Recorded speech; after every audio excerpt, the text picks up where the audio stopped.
Ok, Baruch Hashem, on s'approche des jours de Purim. Hier, on a parlé de Shushan Purim, de Purim qui tombe le 15, enfin, dans les villes où ça tombe le 15. Et cette année, c'est une année spéciale, puisqu'il y a 3 jours de Purim pour ceux qui habitent à Jérusalem. On avait dit les 4 mêmes. Ouais, les 4 mêmes. Il y a la Megillah le premier jour, ouais, mais Matanot Lavionim. Le deuxième jour, c'est la lecture de la Torah. Et il y a... Non, Mishloach Manot, il n'y a pas le Shabbat. On peut faire, mais ce n'est pas une obligation. Ok, il y a Alanissim. Et le dimanche, pour ceux qui habitent à Jérusalem, ou ceux qui viennent passer Shabbat à Jérusalem, puisqu'ils vont être là, le soir le 15 là-bas, le Mishté, donc ils feront le Mishté. C'est quoi le Mishté? C'est le festin avec quoi? Mishloach, Manot, le fait d'envoyer un ami. On avait dit que c'est... Voilà, ça se dépassait comme ça. Bezrat Hashem, cette année, le jeûne, il est jeudi. Jeudi, c'est le jeûne de Esther. Tout le monde est obligé, tout le monde a le devoir de jeûner, mais non, dans ce jeûne-là, étant donné que c'est un jeûne de joie, c'est pas un jeûne de repentir.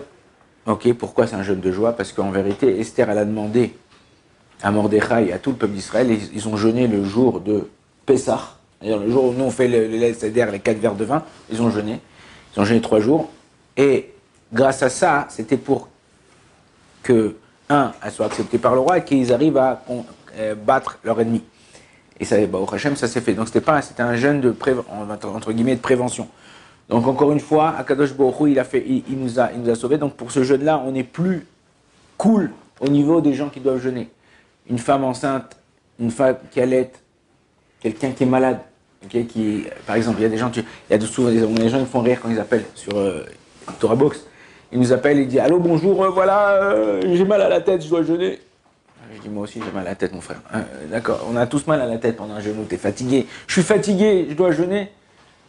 Alors la dernière fois c'était le plus marrant, mais bon, ça veut dire c'est pas, encore une fois, je dis pas ça pour me moquer, mais je dis pour que les gens ils apprennent à relativiser ce qu'ils ont. Ouais, bonjour, j'ai mal à la tête, je jeûne aujourd'hui, bon moi aussi je jeûne. Et puis je voulais savoir si je peux manger. D'accord, je lui dis, vous êtes alité? Non, non, je suis au boulot. Tu vas au travail, tu trucs, machin, mais non, Bon, il y a des gens, des fois, ils posent des questions un peu bizarres. Tu vois, t'es en bas, t'attends l'ascenseur, il dit, vous montez? Ben non, j'attends que l'appartement il descende. Ou le mec il a fait un accident, il dit oh là là purée t'as fait un accident. Non c'est la nouvelle forme de la Tesla. Ouais tu vois ça veut dire bon réfléchis quand tu poses une question à quelqu'un, ça veut dire c'est important, il faut répondre, mais il faut savoir que quand t'es pas bien vraiment, la Torah c'est une Torah de vie, donc la Torah te permet de manger. Mais quand ça va c'est pour ton kiff, attends, je comprends pas.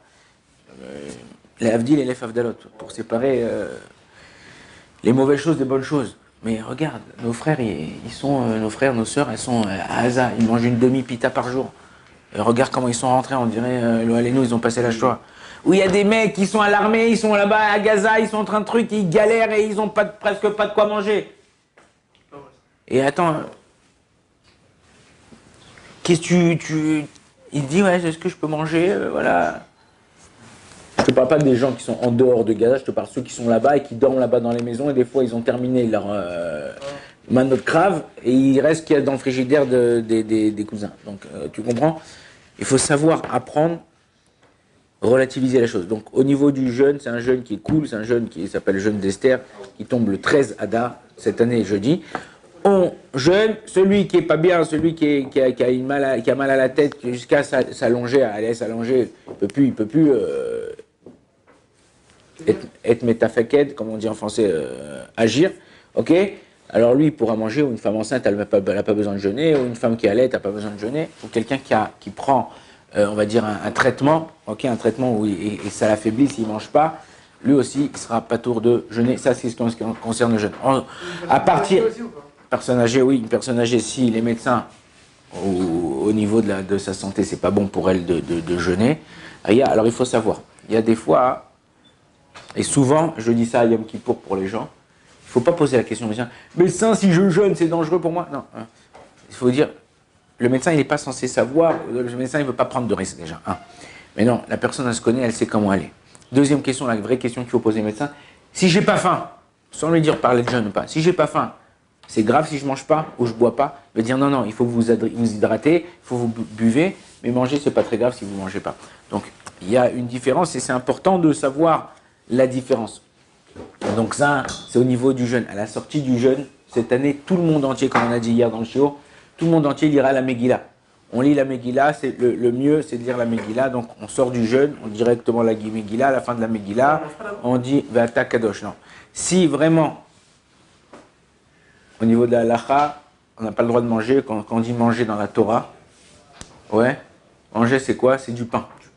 Ok? En achila et la belechem, ça veut dire il n'y a pas le fait de manger seulement avec du pain. Au niveau de la comment ça s'appelle? De boire, de prendre des fruits, ça on aura le droit. Quelqu'un qui a besoin et il va mieux écouter, mieux se concentrer, ou il commence à avoir mal à la tête, il a besoin de prendre un Doliprane, il a besoin de prendre un fruit ou quoi que ce soit, il pourra boire ou manger, mais des choses légères. Au niveau des mésonotes, il faut faire attention aussi de ne pas dépasser une certaine quantité pour ne pas entrer, après tu es alourdi et tu as du mal à écouter. Chez les chassidim, ils disent comme ça, vaut mieux manger pour prier que prier pour manger. Ouais. Il y en a qui prient pour pouvoir aller vite manger, ou prient vite pour pouvoir aller vite manger.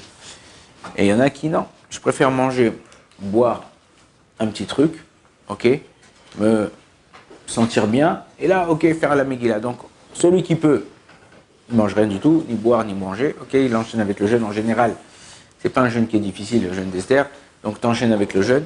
Deuxièmement, celui qui peut pas, qui a envie, ou qui, bon, même pour lui, ça serait bien d'avoir changé le goût de la bouche, ou ça serait plus agréable pour lui d'entendre la Megillah si il mange un petit fruit, donc il peut faire, ça n'a aucun problème. Et mais manger, là, on le fait pas. Ok? Donc c'est pour ça qu'une femme qui attend son mari, parce qu'en général en Israël, comment ça se passe? Il y a des femmes, pas toutes les femmes peuvent venir, ils ont des femmes, ils ont des enfants en bas âge. Donc ils sont à la maison avec les enfants, ils attendent que le mari revienne. Quand le mari revienne, ou le mari leur lit la Megillah, ou elles vont à la synagogue pour écouter la Megillah. Dans ce cas-là, tu dis quoi? Alors elle attend, elle va attendre. Le jeûne, une heure et demie après seulement. Non, vas-y, prends une petite citronnade, prends un petit café, prends un petit gâteau, un petit truc. Qu'elle prenne des forces pour pouvoir s'occuper de ce qu'elle a à faire. Comme ça, quand son mari revient, ça va, elle n'est pas trop fatiguée, pas trop. Oui, elle va se reposer, elle se repose. Sur le moitié, obligatoire? Non, pas de moitié, il n'y a pas de moitié. J'ai dit, on ne mange pas du pain. Mange pas. Ok, ouais, ça, c'est la sortie truc. On ne fera pas de michté. Ok, on ne fait pas de festin pour ceux qui habitent en dehors de Jérusalem, toutes les villes, Paris, tout ça et tout. On ne fait pas de michté, de festin. Le jeudi soir, le festin, le écart du festin, c'est quand? C'est le vendredi matin cette année. Ok, c'est le jour. Ok, la même chose. Par contre, Matanot Lavion, pareil. On le donne ou avant ou après la Megillah, le matin. Ok. Au niveau de la halacha, c'est important de savoir que les ikar des mitzvot, c'est le matin. Alors oui, il y a la Megillah le soir, mais le ikar des mitzvot, c'est le matin. Faire attention à ces choses-là au niveau de la halacha, c'est-à-dire de savoir le ikar. Il y a des gens, par exemple, qui se saoulent le soir et après le lendemain, ils n'ont pas la force de se lever, ils n'ont pas la force de faire le michté. En général, quand tu es sous, tu n'as plus d'appétit, tu n'as pas de truc, machin. Donc ils perdent toute la mitzvah, ils perdent la mitzvah de vendredi cette année, enfin, ou du jour de Purim. Comme j'ai dit hier, au niveau de la halacha, le michté, essayez de le faire le plus tôt possible. Ok? Pourquoi? Parce que c'est Shabbat et on a une mitzvah aussi de rentrer Shabbat lorsqu'on a un peu faim pour la mitzvah de Oneg Shabbat. Ok, étant donné que c'est Shabbat, faire attention. Regardez, il y a des gens qui boivent, il y a des gens qui sont à quatre pattes après le michté. C'est pas un but, c'est pas un concours. Ok, tu dois bien boire, tu dois bien te sentir. Après, va dormir un peu. Comme ça, au moins, tu as oublié. Tu te relèves pour la prière du soir. Si quelqu'un y boit, il perd après le Birkat Hamazon. Après, il perd le Birkat Hamazon, il perd Arvit en général. Donc, c'est mitzvah, baba vera. Tu fais une mitzvah style, tu bois, tu veux te sentir bien, machin. Et après, toute la journée, ou même jusqu'au lendemain, des fois, tu perds tout ce que tu n'as pas fait. Tu te lèves, t'as la gueule de bois, t'es machin, t'es pas bien. Savoir que ce qu'on fait, on fait pour Akadosh Baruch Hu, ok? Les mitzvot, c'est pas pour nous. Ok? Si tu veux faire plaisir à quelqu'un, comme je vous ai dit, Fais-lui plaisir comme lui il veut, pas comme toi tu veux. Je sais pas, toi t'aimes, je sais pas moi, t'aimes les baskets. Et tu vas voir ton père, tu dis ah papa, je t'ai acheté un cadeau cette année, la balle. Ouais. Et tu vas, tu lui donnes une paire de baskets. Il dit mais mon fils, je suis tout à l'heure dans le costume, je mets des trucs, comment tu me. Tu comprends? Quand tu offres un cadeau à quelqu'un, offre-lui un cadeau qui lui sert quelque chose. La même chose qu'il est Yachol. Il a dit les Ferdalot avec un Kadosh Borou. Quand tu fais sa mitzvah, fais la mitzvah comme un Kadosh Borou t'a demandé de la faire. Si tu fais pas comme ça, en vérité, tu perds toute la mitzvah. Voilà. Pour tous nos internautes, il faut savoir que Bezrat Hashem, à partir du début du mois d'Adar, on peut faire la mitzvah de Machatzit Asekel. Vous pouvez faire la mitzvah de Machatzit Asekel, Maton et Lavionim, tout ça sur notre site. Et Bezrat Hashem, qu'Akadosh Baruch Hu vous bénisse et un bon pourri.